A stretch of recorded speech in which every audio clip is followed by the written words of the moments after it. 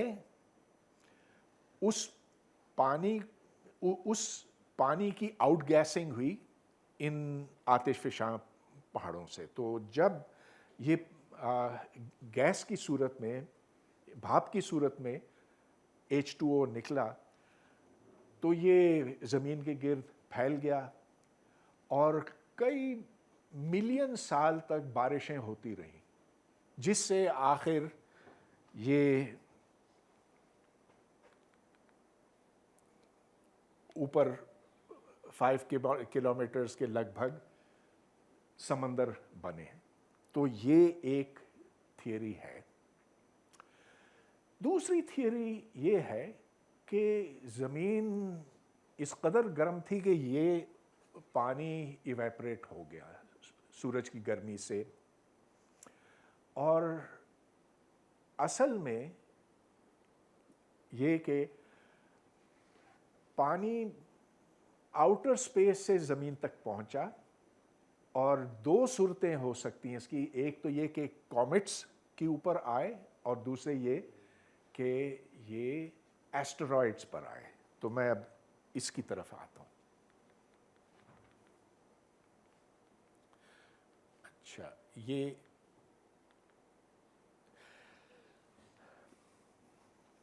ایک تصویر ہے ایسٹرائڈ کی جو زمین کے ساتھ ٹکرا رہا ہے.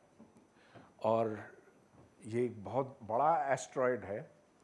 اس سے بھی ایک بڑا ایسٹرائڈ، یا جس کو ہم پلانیٹسمل کہتے ہیں، جس نے زمین کے ساتھ اس کا تصادم ہوا، جس کے نتیجے میں چاند بنا. تو چاند دراصل زمین کا ہی ٹکڑا ہے. بہت زور سے ایک ایسا آسمانی جسم جو تقریباً مارس کی سائز کا تھا، اس نے زمین کے ساتھ یوں ایک اس کی ٹکر ہوئی